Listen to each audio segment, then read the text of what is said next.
रहमतुल्लाहि व बरकातहू। अज़ीज़ तालबात, कैसे हैं आप सब? यकीनन ठीक होंगे।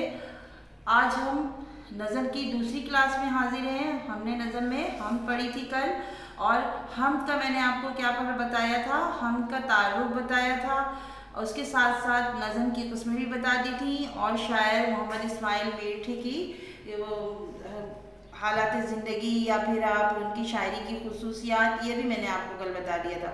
और कल की क्लास में मैंने इस बात की भी वजाहत कर दी थी कि हमारी हम से मुतालिक जो दूसरी क्लास होगी उसमें हम अशार की तशरीहात इल्फाज माने के साथ अल मुख्तसर बताएंगे। ठीक है, तो बेटा आप अपनी किताब के सफ़ा नंबर 118 पर आइएगा। उसमें हमद है, और हमद में जो पहला शेर है, उस पहले शेर से लेके जितने भी अशार इसमें हैं उसके मैं पहले आपको सब इकट्ठे अल्फाज मैंने बता देती हूँ। उसके बाद मैं अशार पढ़ती जाऊँगी और उसकी तशरीह हल्की वजाहत के साथ, यानी बहुत मुख्तसर, ज़्यादा तफसील में नहीं, बता दूँगी। ठीक है आपको। उसके बाद आपको मशकी सवाल, अगर वक्त मिला तो मशकी सवालात भी इसी क्लास में कर लेंगे।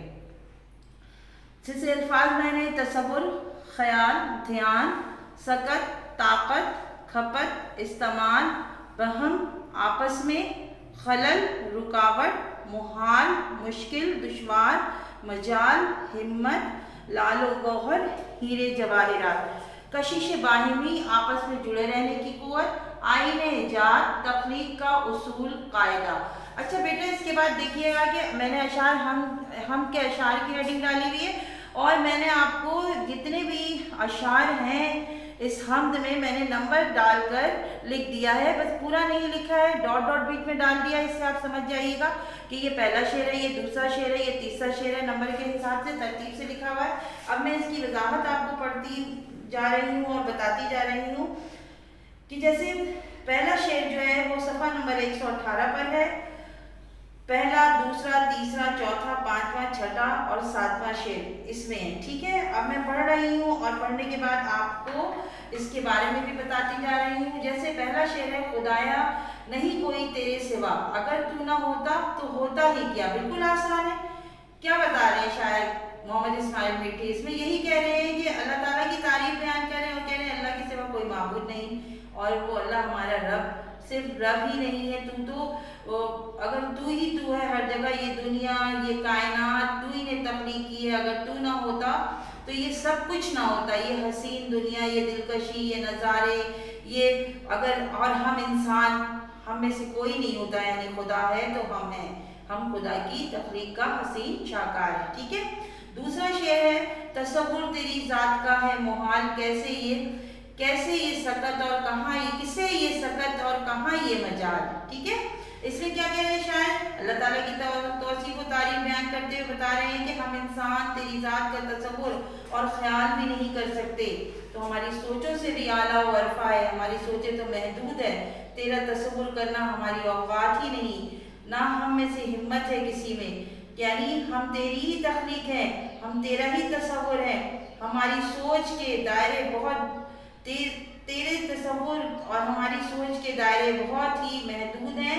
अल्लाह ताला तू सबसे बड़ा है, हामी और नासिर है हमारा, और हम तेरे आगे कुछ भी नहीं, हम सोचें हमारी हद खत्म हो जाए एक तरह का। बनाई है तूने क्या खूब छत के है सारे आलम की जिसमें खपत।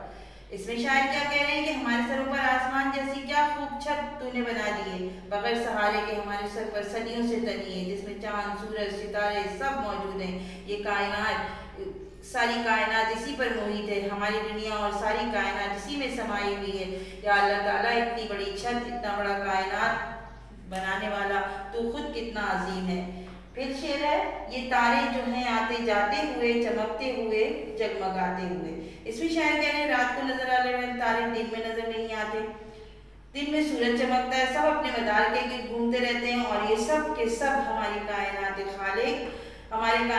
खालिक की अजमत का मुबोलता सबूत है। कायनात को कहकशाओं की तरह रोशन कर रखा है, चिराग ऐसी रोशन जो बिन तेल हैं, ये तेरी ही कुदरत के सब खेल हैं। यानी इसमें शायद क्या कह रहे हैं कि सितारे जो चमकते रहते हैं, आसमान में जो सूरज चमकता रहता है, इनमें रोशनी खुद ब खुद पैदा होती है।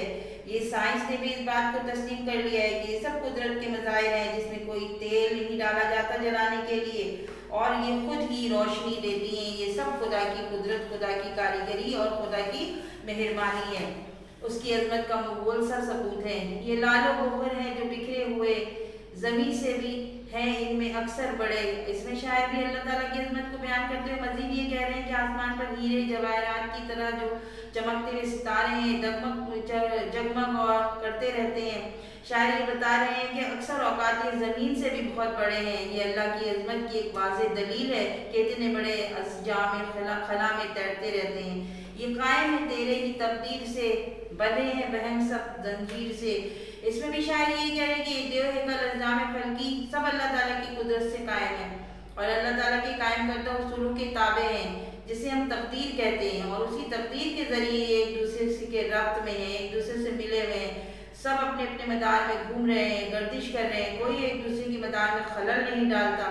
تقدیر کی زنجیر نے ان کو باندھ رکھا ہے۔ اللہ تعالیٰ کی قدرت اس کائنات کو اپنے احاطے میں لیے ہوئے ہے۔ وہ زنجیر کیا ہے؟ کشش باہمی، نہ اس میں خلل ہو نہ بیشی کمی۔ اس میں شاعر کیا کہہ رہے ہیں بیٹا؟ اس میں یہ بتا رہے ہیں کہ تقدیر کی وہ زنجیر جس نے ستاروں، سیاروں اور تمام اجسام فلکی کو باندھ رکھا ہے، وہ ان کی آپس میں کشش ہے۔ یہی کشش جسے کشش ثقل کا نام دیا گیا ہے، اور یہ اپنے مدار پہ قائم و دائم رہتی ہے، دوسرے اجسام فلکی کے مدار میں رکاوٹ نہیں ڈالتی۔ یہی قانون قدرت ہے۔ آخری شعر ہے ان سب کا آئین ایجاد ایک، ہنر ایک ہے اور استاد ایک۔ اس میں دیکھیے اللہ کی بڑائی کا اعتراف کرتے ہوئے شاعر یہ فرما رہا ہے کہ یہ پوری کائنات اور اس کا تخلیق کرنے والا اس کی ذات ایک ہی ہے۔ یہ سب ہمارے رب کا کمال ہے، وہ واحد ہے، یکتا ہے، وہی اس ساری کائنات کا خالق و مالک اور چلانے والا ہے۔ ہم انسان میں اتنی صلاحیت نہیں کہ ہم اتنا ایسا کام کر سکیں، لہذا ہمیں خدا کی بڑائی کا اعتراف کرنا چاہیے، اور اللہ کی ذات اس کائنات سے ماورا ہے، لازوال ہے، لافانی ہے۔ اس بات کو ہمیشہ یاد رکھتے ہوئے اپنے ایمان کو پختہ رکھنا چاہیے۔ تو بیٹا یہاں پہ نظم کی اشعار کی تشریحات ختم ہو جاتی ہیں۔ انشاءاللہ تعالیٰ جب ہم اس کی نظم کے تیسرے حصے پر آئیں گے، تیسری کلاس میں حاضر ہوں گے، تو ہم آپ کو مشقی سوالات کا طریقہ کار بتائیں گے۔ تو آپ ایسا کیجیے گا بیٹا، اس کو پڑھیے گا، سمجھیے گا، الفاظ معنی یاد کر لیجیے گا۔ آج تک کے لیے اتنا ہی کافی ہے۔ اللہ حافظ، ہم ملتے ہیں اگلی کلاس میں۔